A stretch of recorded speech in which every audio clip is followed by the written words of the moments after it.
So this is joint work with Alan Hammond, who's at Oxford right now, but he's on the job market this year. OK. So like the past instances of my giving talks here at IAS, this is a new talk. I've never given it before, so bear with me. So today's talk will focus on a Kpz line ensemble, which is a new structure. It's a line ensemble or a two-dimensional extension of the solution to the Kpz equation with narrow-wedge initial data. I'll fill in exactly what that means. And the key property that this Kpz line ensemble will have is a certain invariance under resampling, which is called the H-Brownian Gibbs property. This is a very particular sort of Gibbsian property for this line ensemble. The existence of such a line ensemble that satisfies this property is not obvious at all, and as you'll see in the end, near the end of the talk, this is really a consequence of some integrability or exact solvability associated to the Kpz equation. But ultimately, the idea behind this is that you marry some amount of integrability with a lot of probabilistic techniques. You create this line ensemble, and then again, by this marriage, you can parlay the limited information that we know about the Kpz equation to prove all sorts of new applications which were inaccessible from either the integrability standpoint or the probabilistic standpoint before. So the focus of the talk, really the first part, will be on some of these new applications that come from this construction. I won't get to the construction of what the Kpz line ensemble is until the second part of the talk, and then I'll explain where it comes from and why it's useful. So in the first part of the talk, really, I'll just be giving you a list of some new results that we're able to prove. You won't know where they're coming from until the second part of the talk, but hopefully the results themselves will be interesting enough to keep you along. OK, so let me give you a very brief refresher on the Kpz equation. This will just be one blackboard. So it's well, you write it, this is in one dimension, as the stochastic PDE.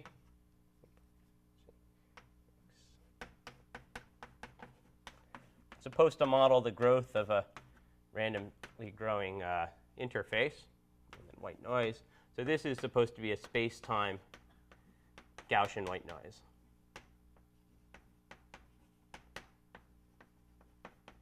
Now, what we really mean by the Kpz equation is what's called the Hopf-Cole solution, or the Cole-Hopf solution, depending, which is to say that, in fact, we simply define, so this is kind of in quotes, we really define this to be log of z, where z solves the stochastic heat equation.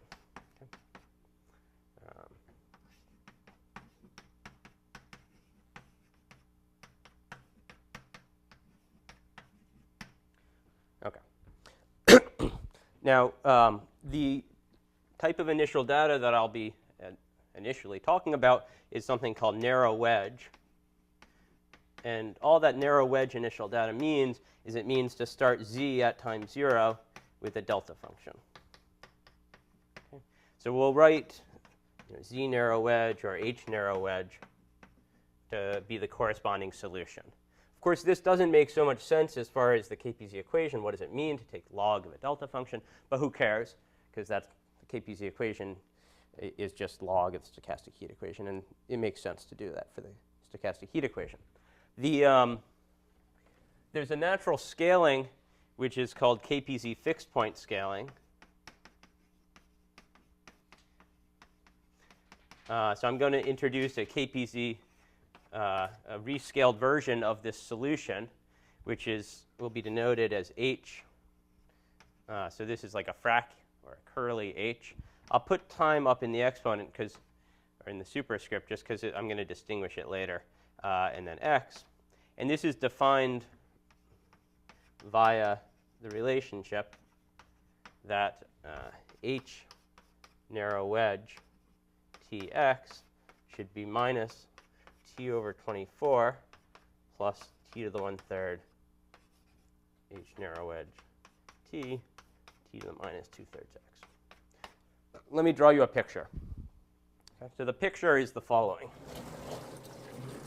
I'll explain what's going on with this scaling. So what you see if you really look at the Kpz equation and you run it for time t, you see the following picture, which is that roughly at level minus t over 24, so initially this is height 0. So you start, and then you look at the solution at time t, and what you see is something that is varying, that kind of maxes out around minus t over 24, and then in the scale t to the 2/3 horizontally, and then in a scale of t to the 1/3 vertically, you see a parabola, in fact just kind of x squared over 2 parabola, and then you see fluctuations. Okay? And what this frac, or this curly h, is representing is the kind of rescaled version of this picture. So it really, this frac h is kind of sitting around a parabola, and it's the fluctuations. And the prediction of Kardar-Parisi-Zhang is that somehow frac h should be non-trivial. Okay? In fact, at their initial work, they didn't know this t over 24 that came through replicas non-rigorously. And before, I'll tell you a little bit of what's known rigorously now, and then I'll give you some applications of our results. Okay, so let me quote some known results. And in fact, these are the known results which will form the inputs to the applications of the Kpz line ensemble I'll construct later in the talk. So there are going to be 3 known properties. I'll tell you some names associated to them. So the first is that if you look at this h narrow wedge tx, and you think of this as a process in x, let me add in x squared over 2, that should flatten it out. Right? That gets rid of the parabola. This is stationary in x, and moreover, its one-point distribution is tight as t goes to infinity. Meaning, if you look just at the, let's say, the fluctuations around the origin under this t to the 1/3 scaling and centering by t over 24, you will see a random variable which is tight. In fact, more is known. You'll see a random variable which converges to the so-called Tracy-Whittem GUE distribution. Okay? So this was proved by Gideon Mir, Jeremy Costell, and myself. And there's also independent and in parallel, but slightly non-rigorous work of Sasimoto and Spahn, Calabresi, Lidusal, and Rosso, and Dutsenko. Okay, so that was about 3 years ago. Let me give you 2 other results. So one is has to do with the tails. So let me look at the probability. Let me just say there exists a constant C1 and C2 bigger than 0,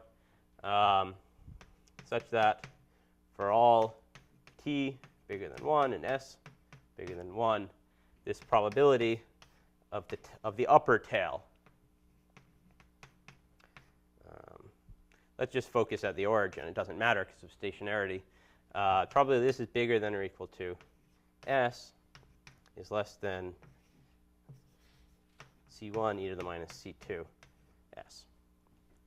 T s. Yeah. Okay, what this is saying is that the probability that you get high in this rescaled picture is uniformly exponentially decaying in s. So the probability you get up height s above where you're supposed to be, that the tail is uniform. Okay? And this is uniform in t, which is an important point, and it's under this correct scaling. Okay. This can be proved. So Jeremy and I proved something of this form for different initial data. So Alan and I needed to kind of adapt that argument. So we proved this particular input. Okay. Bear in mind, these are kind of known results. These are inputs for what I'll tell you in a moment. The final one is, again, is a lower tail. Now I'm going to actually fix t bigger than or equal to 0, well, bigger than 0. The condition that this is bigger than 1 is because when you go to 0, there's a crossover to a different universality class, a different scaling. So you really just need to kind of fix some positive time. Now let me look at any fixed t positive.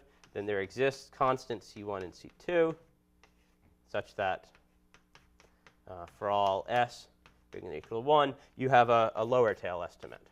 But the lower tail estimate is not for the rescaled function. It's rather just for the Kpz equation solution. And it's not uniform in t.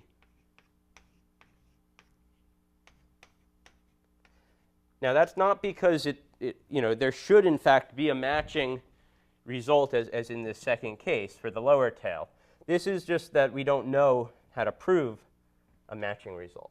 So this result here was proved by Gregorio Moreno-Flores by a different techniques, which is he used some Gaussian concentration inequalities. Okay? You would hope, in fact, that you could use the 1-point distribution from the work from a few years ago to prove such a lower bound, but we don't know how to do that at this point. Okay? Yeah, ask questions. I don't see the notations. There are lots of superscripts. What is this little h super what? Oh, sorry. This is little h super the narrow wedge solution at time t. Okay. And then so here. This h depends non-trivially on t. There's a function. The argument also depends on t or what. Well, so the way I've put it is that the time is sitting in the superscript. Yes. That's because I generally want to fix time and then look at the spatial process. Okay? And then it's the rescaled version so that the kind of full KPZ thing has been centered and scaled properly. Yes. And so these probabilities apparently are all uniform in t. This one is uniform. This one is not. So 1 and 2 are uniform in t. They're about tightness and about upper tail.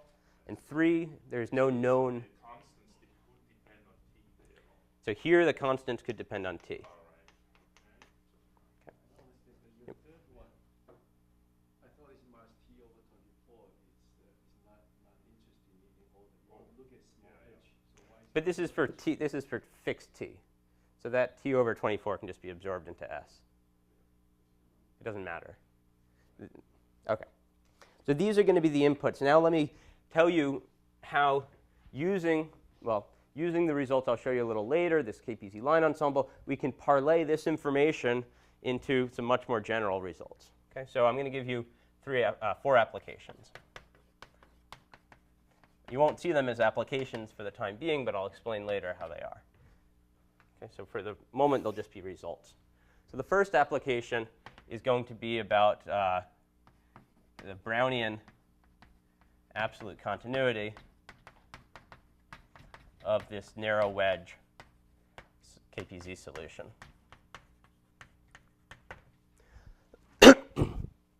So let me, by way of introduction to this, let me mention one other distinguished, important type of initial data for the Kpz equation, which is the stationary, or the invariant, or the Brownian initial data.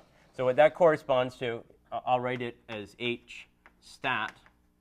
That corresponds to taking at time 0 the initial data to be a Brownian motion, a two-sided Brownian motion in X. So B is going to be fixed to be 0 at 0, and it's a two-sided Brownian motion. Okay. Now, if you start out with this two-sided Brownian motion and you run it for time t, then you end up marginally with something which has increments which are still Brownian motion, or in fact Brownian bridges. Okay, so the picture is that you start out now, no longer you have this sort of parabolic thing. You start out with your Brownian motion, you run it, and you end up with something that kind of looks Brownian, at least in terms of its increments. So the Brownian motion is invariant for this evolution. Okay? Really, it's the increments which are invariant. One way to kind of see this or to imagine it is that the Kpz equation is a limit, the weakly asymmetric limit of the asymmetric simple exclusion process. Now that simple exclusion process has Bernoulli invariant measure. So at every point you have either a particle or no particle. So at the microscopic level, you already have the fact that kind of a microscopic random walk is invariant for ASAP. So that just goes through into this limit. Now what that means is that if you started out with this stationary, this Brownian initial data, then you'll see at any time increments which are locally Brownian. In fact, they're exactly marginally distributed as Brownian bridges. Okay? Now the belief is that the same should hold true for any initial data, at least within some large class that hasn't really been described.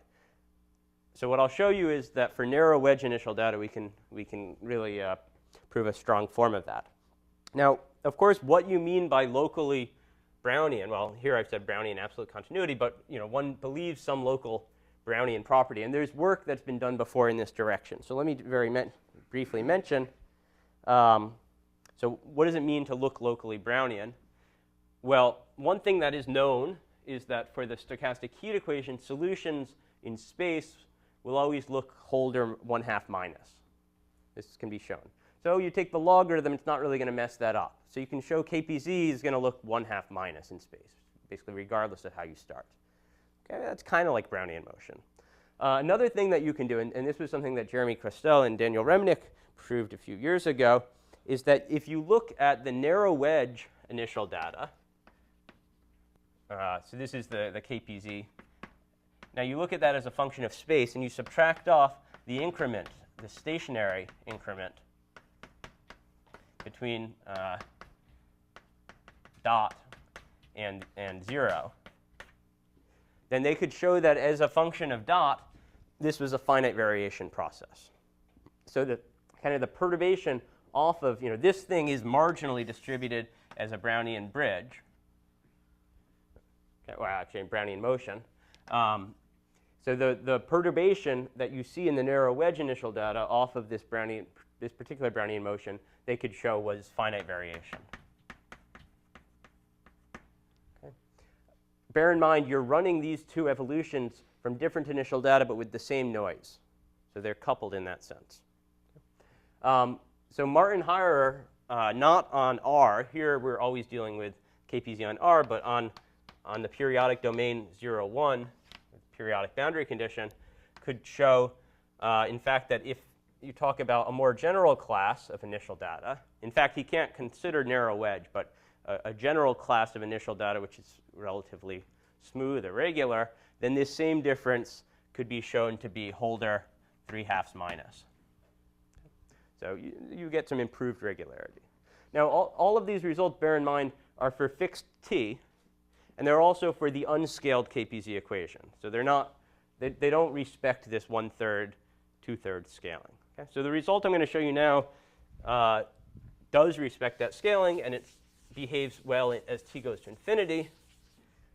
And this is the first application. So here's a theorem. Okay. So I'm going to consider, say, for t bigger than 0 and delta bigger than 0, I'll consider the measure, let's just say, the measure on functions from 0 delta to r, which is defined by looking at this rescaled time t solution at position, let's say, dot, minus the solution at position 0 is going to be absolutely continuous with respect to the Brownian motion measure on delta, 0 delta. Okay. And moreover, if you look at the Radon-Nikodym derivative of this process with respect to the Brownian motion, this is tight as a random variable as t goes to infinity, meaning, let's say, within any set, let's say 1 to infinity. So let me explain again what this means in terms of this picture, which is the following. I look now at any increment. The fact that I'm centering at 0 is inconsequential from stationarity. But I look at any macroscopic, any t to the 2/3 times delta increment. I look at the process that I see here. That process is a random curve. That curve has a Radon-Nikodym derivative with respect to another random curve, which is simply Brownian motion, that measure. Now, that Radon-Nikodym derivative is a random variable, and that random variable is tight as t goes to infinity. What that means is that even under the 1/3, 2/3 scaling, the absolute continuity remains uniform. So any comparison with Brownian motion can remain uniform as t goes to infinity. Now, that's a very powerful tool if you want to kind of, yep. Tight in the sense of these are random variables. So tight means that the tail of the random variable. So the Radon-Nikodym derivative is so you have a process on paths. You have another process on paths. You look at the Radon-Nikodym derivative, and then that defines a random variable.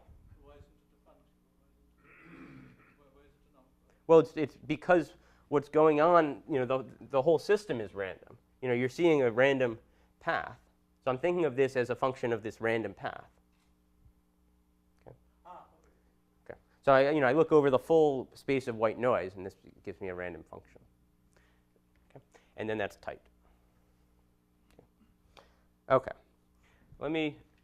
I'll come back and I'll give you a very simple proof of this from our construction. Yep. Right, okay, so fine. So let me add one other point, which is that if you scaled, so here, I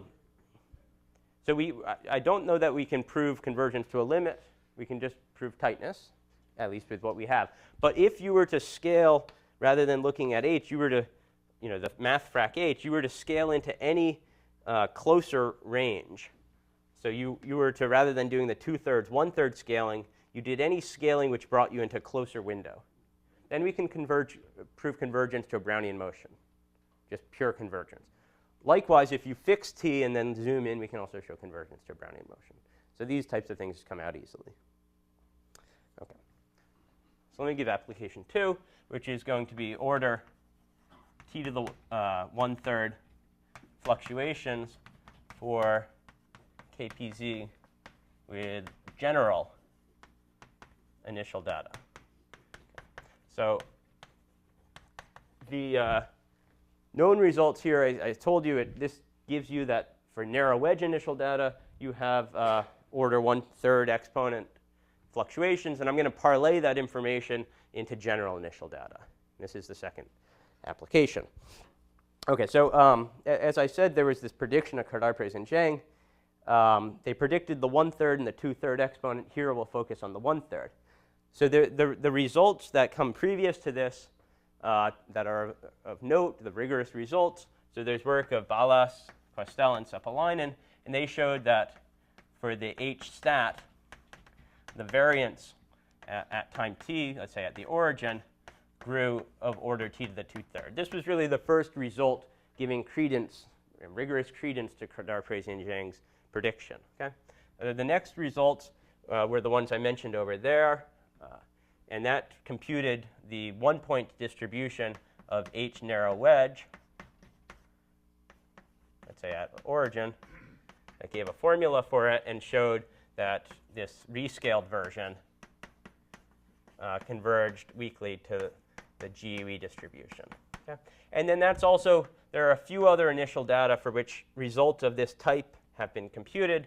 So what's called flat initial data, which is like starting out with H0 x identically 0. There's the H stat, which is work in progress.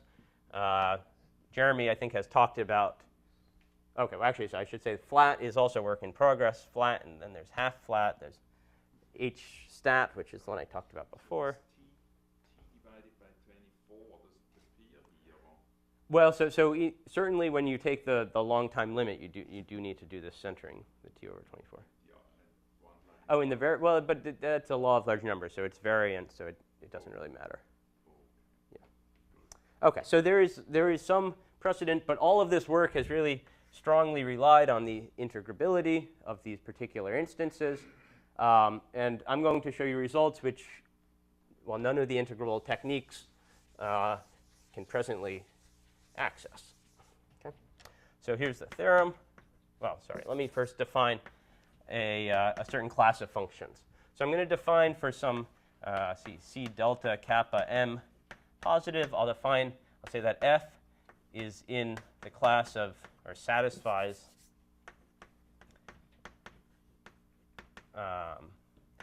hypothesis C delta kappa m if the following two things are true. So first is that my function f should be bounded by a constant plus 1 minus kappa over 2 x squared for x and r. This is going to be a quite reasonable assumption because basically, this will form the initial data. H narrow wedge has a minus parabolic shift. So when you're talking about initial data, it shouldn't have more than the same positive parabolic drift. The second condition is that the Lebesgue measure of the set of points such that f, let's say, so the set of points x in minus mm, such that f is less than minus c, should be at least, let's say f is bigger than minus c, is at least delta. So really, you're looking at a very broad class of initial data that doesn't grow faster than parabolic, and that doesn't kind of have all of its mass below some level, which is arbitrary. So here's the theorem. So I'm going to consider the, we fix some c delta kappa m. And then I'm going to consider a family of functions, ft, from r to, in fact, I can include minus infinity. There's no problem in that, which satisfy this hypothesis. Okay. Now I'm going to define h super t of tx to be the solution, I'll explain this notation in a moment, of Kpz started from initial data, which is given by a rescaling of my f super t.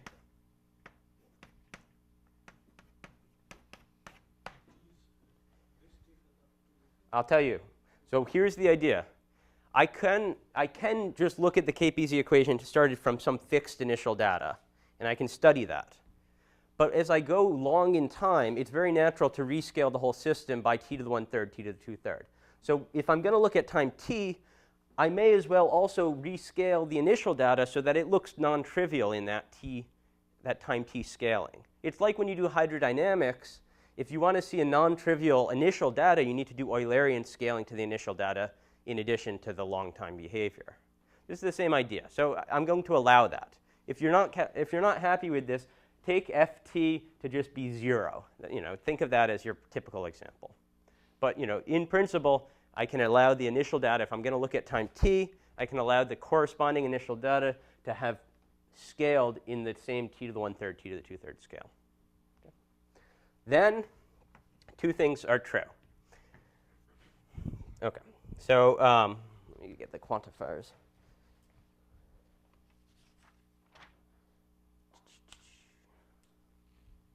Okay. So for all epsilon bigger than 0, there's going to exist a constant I'll call C1, such that for all t bigger than or equal to 1, the probability, now I'm going to just do this Kpz scaling, but I'll write it explicitly. So I have my time t solution corresponding to this initial data. I'll just look at above the origin. I could do it elsewhere, but I'm going to add in the exact same shift, overall law of large numbers, that the narrow wedge solution had, the t over 24. I'm going to divide by the t to the 1/3. This is the same scaling as I would have done for narrow wedge. And I'm going to say, what's the probability that this quantity is bigger than my constant C1? And by taking C1 large enough, I can assure that this is less than epsilon for any initial data. So what it's saying is that, oh, here's narrow wedge, but you start with any initial data, and the 1-point fluctuations will stay tight in the exact same scaling centering as narrow wedge. The second fact says that, now I need to, yep.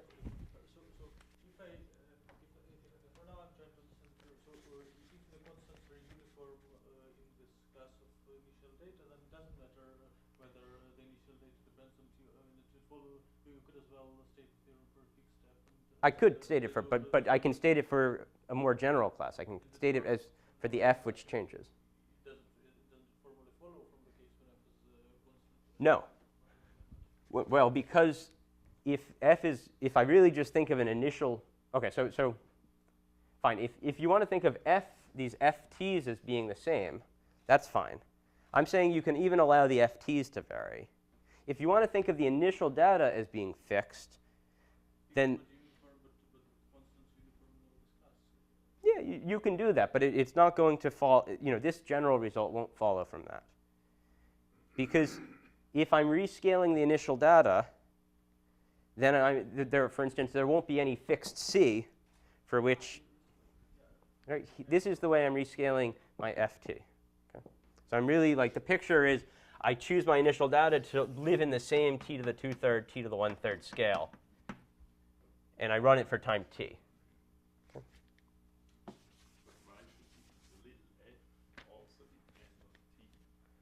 I'm just saying that I could choose different little f's for each t. I don't need to choose the same one.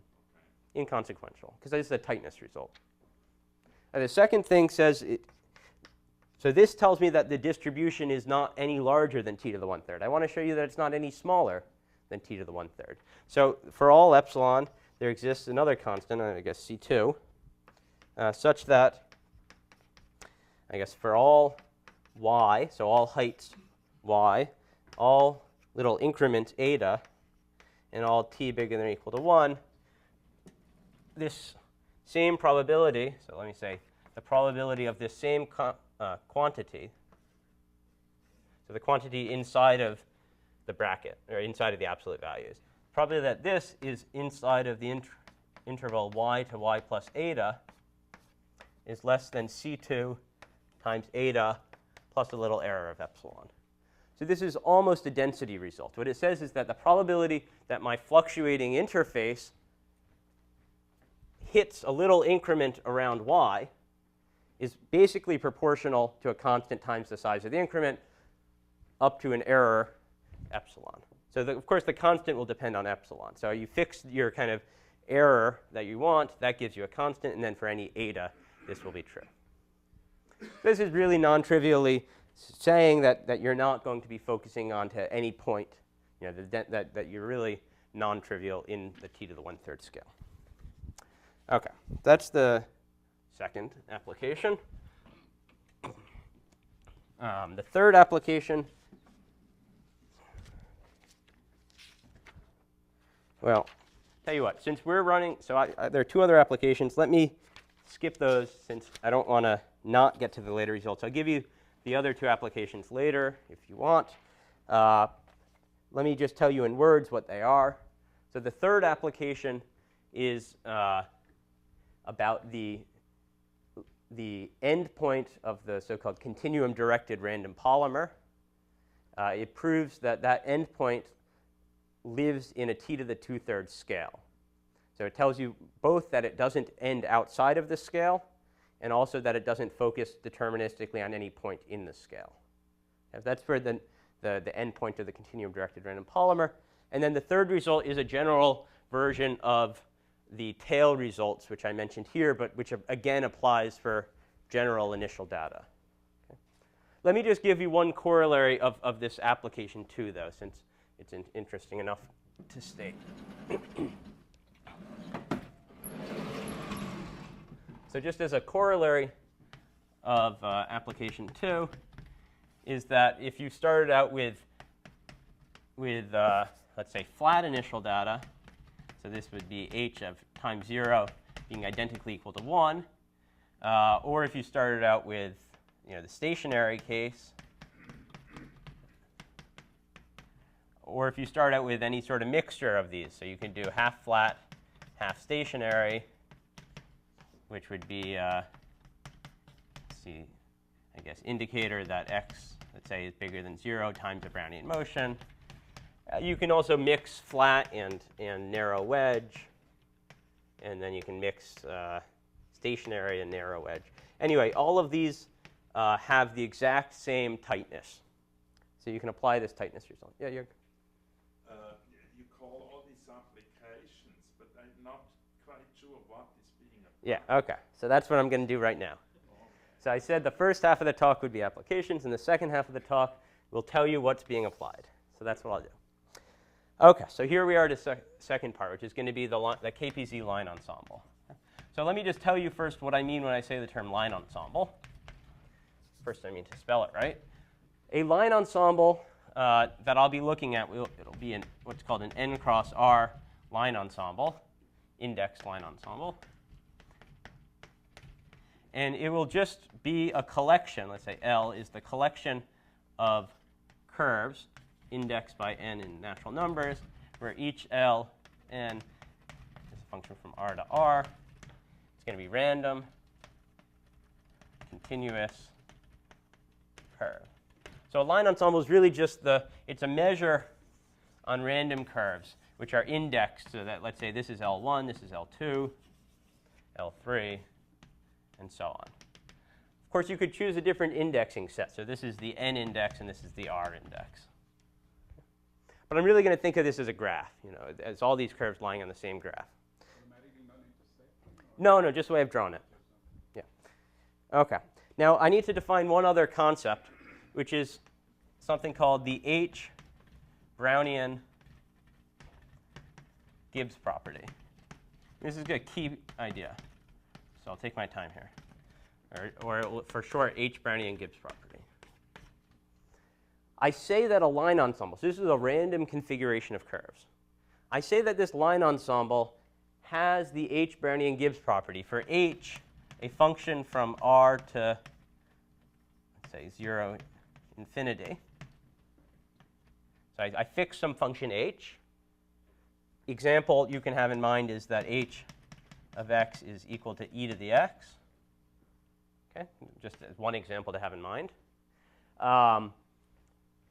And I say that my line ensemble has this property if it satisfies the following resampling invariance, which is the following. I take a curve. I can actually do this for more general, for multiple curves. But let me just think of a single curve. It's like a spatial Markov process. I take a section of this ensemble, and I erase it. And now I want to tell you how to specify the measure, the resample. I resample this curve, and I'm going to resample it according to a certain weighting. And I'm going to tell you what that is. And if the measure is invariant under that choice of resampling, then I say that the entire measure has this property. So the way that I'm going to resample the curve here is by basically choosing a Brownian bridge, which connects the two endpoints, and then reweighting that Brownian bridge measure by a Boltzmann factor, or by a weight, which is given as follows. Here's my function h.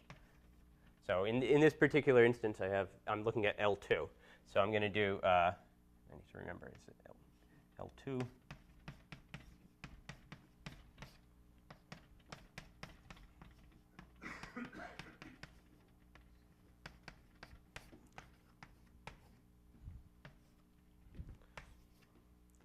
What is this? What I do is I look at my curve. So I sample a curve according to Brownian. Now I want to know whether I should keep this one.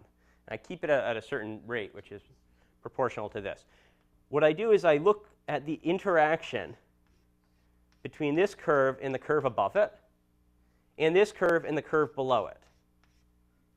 I assign an energy. That's why I can call this h a Hamiltonian. I assign an energy to the curve, to the middle curve, L2, according to the total interaction energy with the curve labeled 1 above it and labeled 1 below it. It's only the labeling. It doesn't matter. So in fact, when I do my resampling, the curve could go above it. But I'm still, because it's a labeled space of curves, I'm only interacting with this curve and this curve. Of course, there's this curve and this curve and this curve, but it's totally local. I only interact with the locally labeled curves. Yep? Can I think of this as being some kind of Feynman-Katz formula applied to a quantum mechanical Schrödinger operator? If you prefer. Particles would have minus Laplacian as kinetic energy. Yes. So only particles with neighboring indices interact via two-body potential. That's right. That's one way that you can think of it exactly in this way. And I'll give you, in a little while, when I tell you where this is going to come from, you'll see, in fact, a very similar idea. Okay? So this is what it means. Of course, you could imagine resampling a few curves, and then you need to basically look at the measure of two random Brownian bridges. They could cross, and then you're going to reweight according to the sum of all of the interaction energies. You should think of this as a generalization of of the idea, let's say, in a tiling model, that you can erase a section of tiling and then resample according to a uniform measure. This is, of course, not uniform because we have this interaction energy H.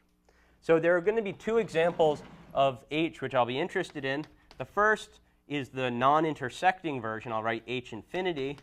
And this is infinity when x is positive and 0 when x is less than or equal to 0. And the other one will be ht of x, which is e to the t to the 1/3 x. Formally, this goes to this as t goes to infinity. What does the h infinity mean? It means that the energy of crossing is infinite. So it's just the same as saying I resample according to a Brownian bridge condition not to cross the curve above or below. Okay. And this one is a softened version of that. It says I don't disallow it, I just don't like it. Okay. So let me give you the main theorem now.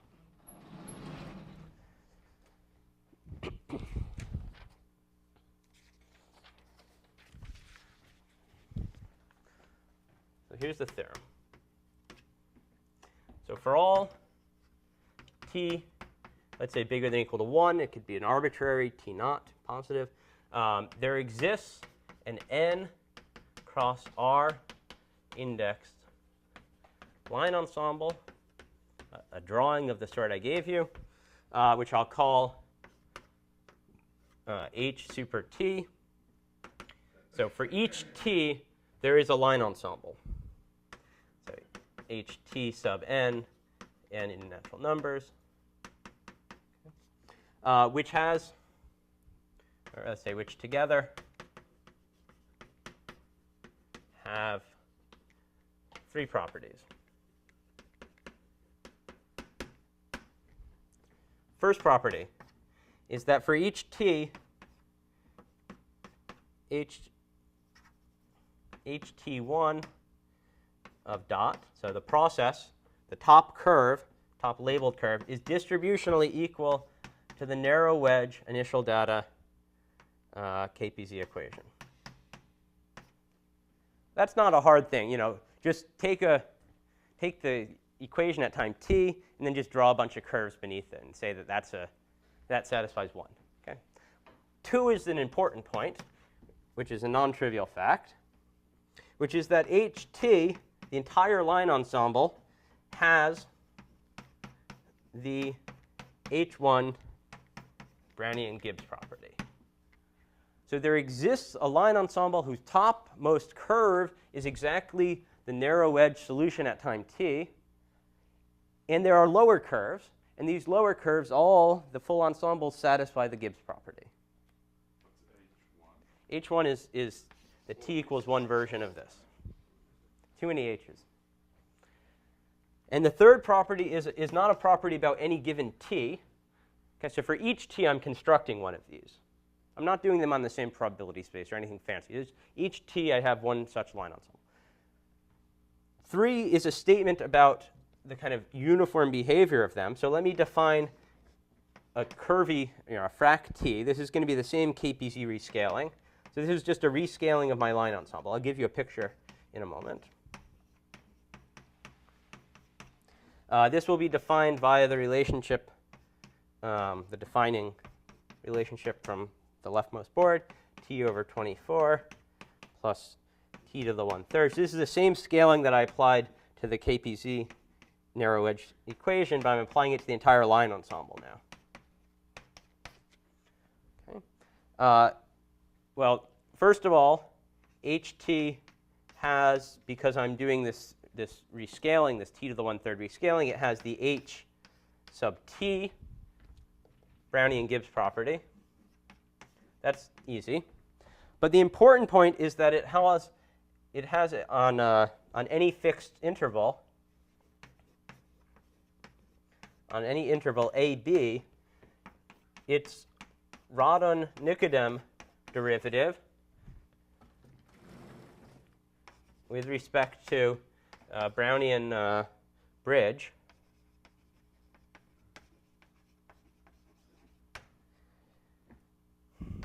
is tight as t goes to infinity. Okay. Oh, sorry, the top line, yeah. So like say HT1, the Radon-Nikodym derivative of the top curve. You can presumably prove this for all the curves. We didn't bother with such things. So the picture is the following. So we know that the top curve is this narrow wedge solution. So it should look kind of parabolic. The second, so this is HT1. The second curve can cross above and of course below because it only has this sort of weak non-intersection. Of course, it won't like to cross above. So this is an existence result. I'll tell you later a conjecture for how you can describe the second curve. But as far as I'm concerned, I'm just saying that there exists an ensemble whose top curve is Kpz and which has this Gibbs property and this uniformity. I'll tell you a little later a conjecture. Well, it can be proved with a little bit more work. I'll tell you why. Okay. Well, you can think of this. You can think of these lower curves, yeah, as like in PNG or something like that. But I'll come to that. Okay. This is just the existence. Okay. So but it suffices for all of our purposes. So it has the property that you can resample according to this H-Brownian Gibbs property. Tells you how to resample the curve. The top curve is the narrow wedge at time t. And in fact, at least for the top curve, it behaves kind of uniformly Brownian. So if I look at the increment here, and I now look at this as t goes to infinity, what I'm seeing here looks uniformly like a Brownian bridge. Of course, when I center it around the kind of the interpolation line. Okay, let me just very briefly tell you how this implies the two applications, and then to answer your question, I'll tell you where it comes from, because there's no obvious reason that such an extension should exist.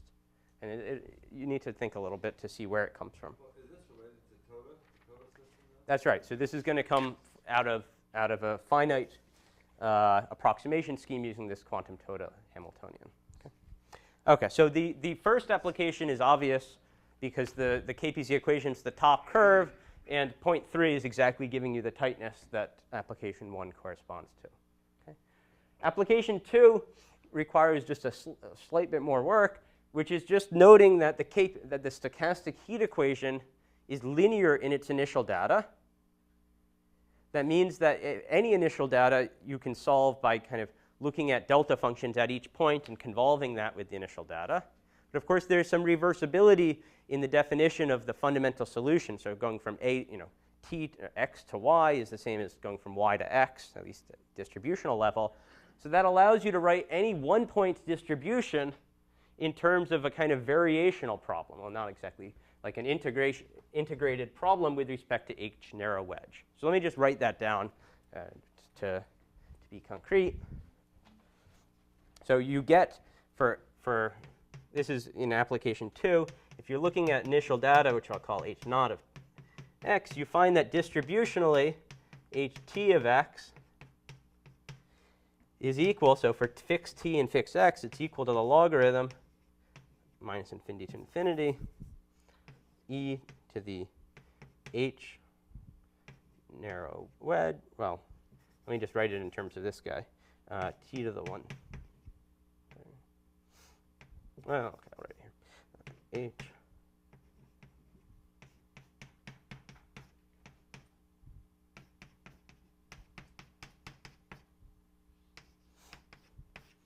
Okay, so you get this sort of expression for the one-point distribution of a general initial data in terms of the spatial process of the narrow wedge solution. And then because you can identify this as the top curve of this line ensemble, and because you now gain all sorts of nice regularity properties from the Gibbs property and from point 3, you can parlay this and our known information about the one-point distribution of the narrow wedge solution to give you the tightness that we desire. Okay, so this is the rough idea. Okay, let me tell you where all this comes from in the last 10 minutes. Okay. Why is there such a line ensemble? What does it mean? So I need to erase something.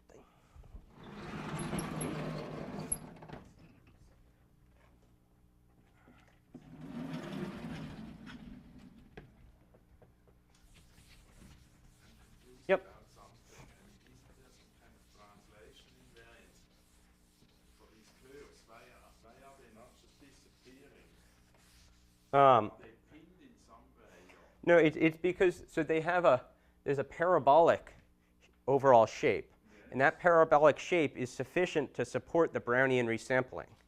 If it was really, so if I do a resampling from here to here, you might expect that I would flatten out. So in the middle, I would go down, and then I can keep resampling, and I keep going down. But I have the curve sitting below me, keeping me up. So this parabolic drift, this parabolic overall shape is sufficient to exactly support the system. Where does that shape come from? The shape, it's because, well, overall, it's for the top curve, it's because you're looking at the log of the delta initial data. And for the deterministic heat equation, you get the log of e to the minus x squared over t. And that's parabola, after the scaling. So it's the same idea.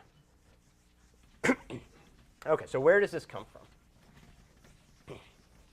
So now I need to take a foray into something called the O'Connell-Ure semi-discrete directed polymer model. So this will be a little bit of a different direction. Let me define a model. So what I have is a system of Brownian motions indexed by numbers 1 through n. Or you can think of these as white noises, whatever.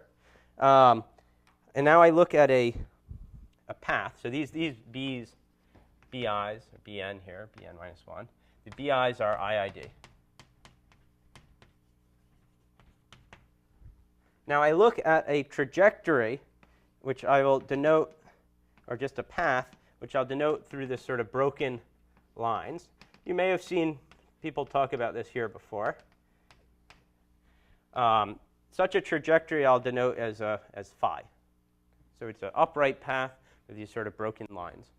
You can also index it in terms of the jump times, S1, S2, S3, Sn minus 1. Now, I'm going to associate to phi an energy, which I can write in two different ways. I can write as the integral 0 to s of dB phi of s times s. I think of just integrating the white noises along each horizontal increment. Or equivalently, it's the sum of b1 times s1 plus the increment of b2 between time s2 and time s1, and so on, up to the last Brownian increment, bn.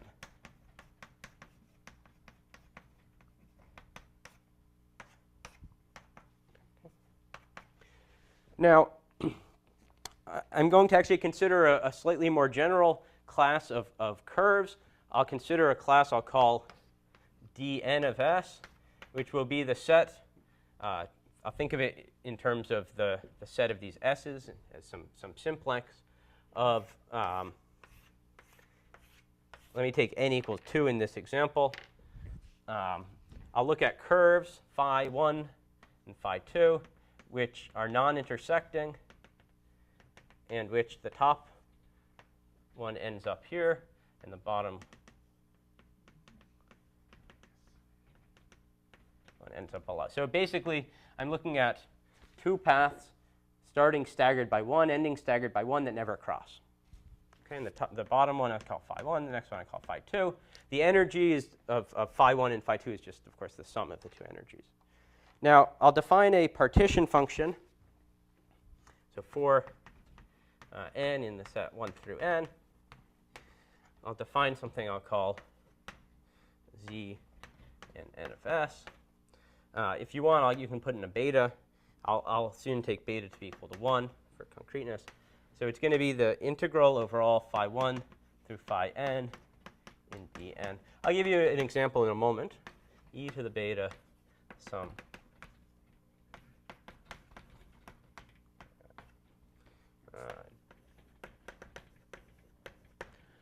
What is this? Take little n equals to 1. All I'm doing is I'm looking at all possible trajectories. I'm weighting them by the Lebesgue measure by thinking about this as a set indexed by the jumping times. So I have a Euclidean set of possible jumping times. There's some set. There's Lebesgue measure on that. I integrate over the Lebesgue measure. E to the beta, or of the energy of that path. Energy being measured by the kind of path integral through this semi-discrete white noise. Okay. And then I can do this for looking at pairs of paths and triples of paths and quadruples of paths. It's a generalization of the usual polymer.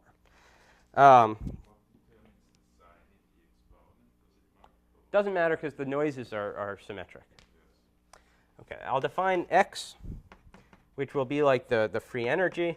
Again, you can put in the beta, to be the log of the ratio of Zn little n of s over Zn n minus 1 of s, with the convention that Z0 of s is identically 1, just for concreteness. I'm going to now think of this as giving me a line ensemble. It'll be a 1 through n cross r plus indexed line ensemble. All I mean is that I plot each coordinate, x super n beta sub 1, x super n beta sub 2. I plot the curve. Okay? That's all I mean. Now, the first note is that, let me just focus on little n equals 1 for a moment. Little n equals 1 is just the polymer, the one-dimensional. It's this single polymer. This is a Feynman-Katz interpretation for solving a semi-discrete stochastic heat equation. So on account of that, you might imagine, especially given yesterday's talk, that if you do a special scaling of beta and maybe n and s, you will converge to the usual stochastic heat equation. This is under this intermediate disorder scaling. And in fact, Jeremy and Gregorio Moreno Flores and Daniel Remnick are proving such a result right now. Okay? So that result of theirs will be one input. So that will tell me that the top curve of this line ensemble, this x line ensemble, which is just the log of z, will converge to the Kpz equation under appropriate centering and scaling. Where does the Gibbs property come from? That's what I need to tell you, because that's the elusive, imagine, you know, the elusive part. So the Gibbs property comes from in the following way. Let me define, so let me first relate this to something that you may know better. If you look at something I'll call MNN, I'm just going to call this 1 over beta log xn beta n. It's going to be the limit beta to infinity.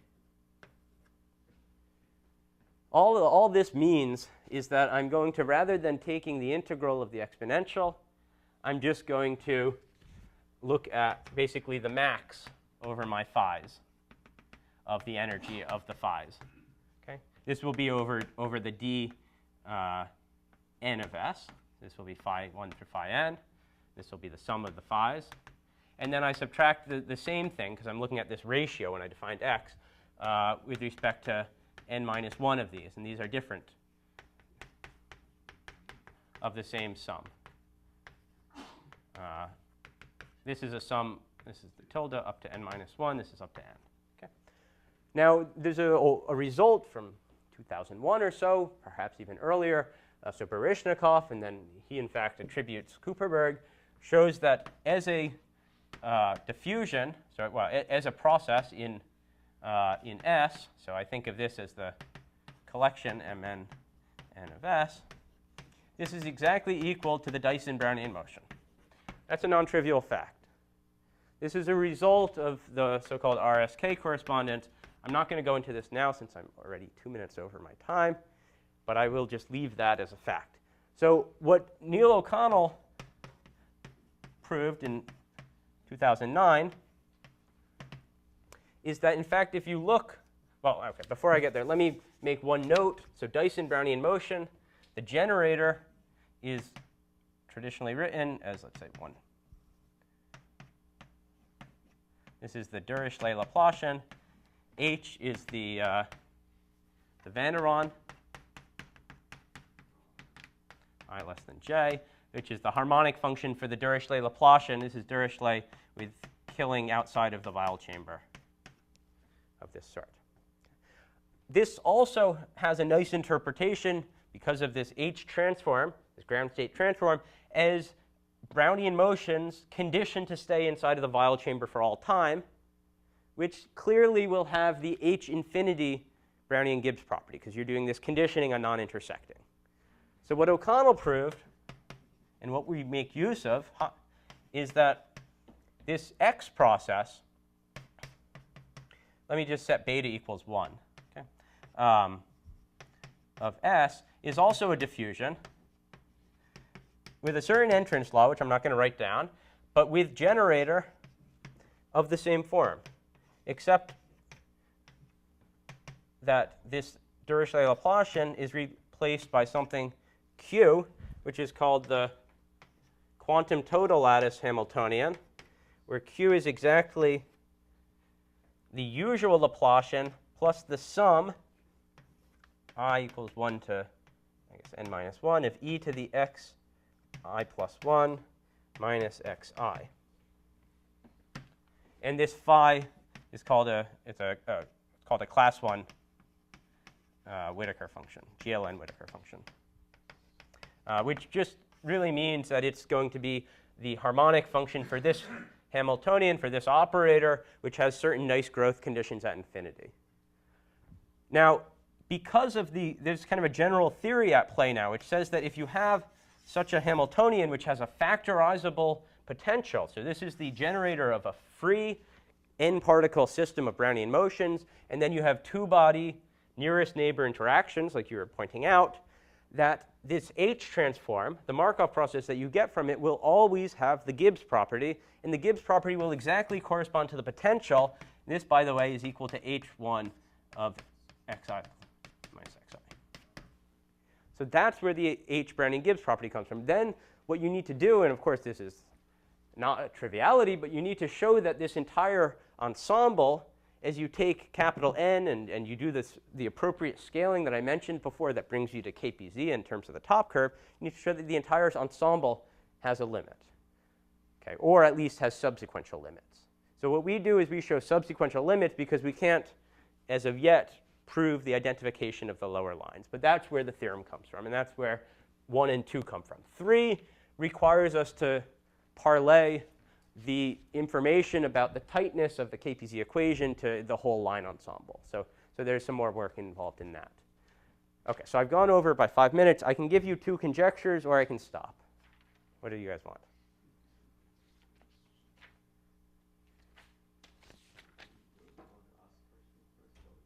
So, are you using some kind of integrability property of this toda? Once we know that this is related to toda, which is really an integrability property of the line ensemble, of this system, then we're not using any integrability of toda.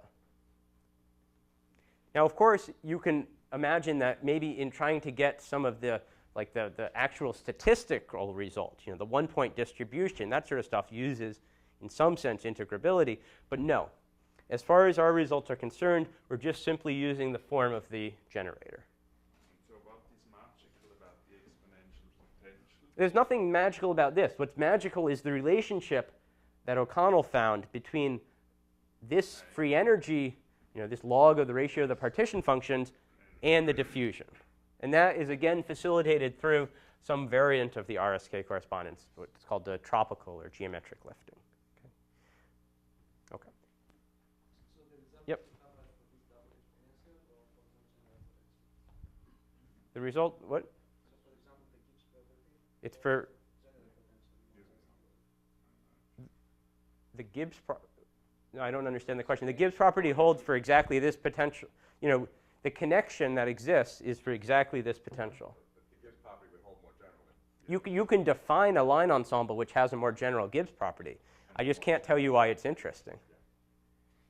This is this is one reason this particular measure is interesting, and that's why this measure comes up in KPZ.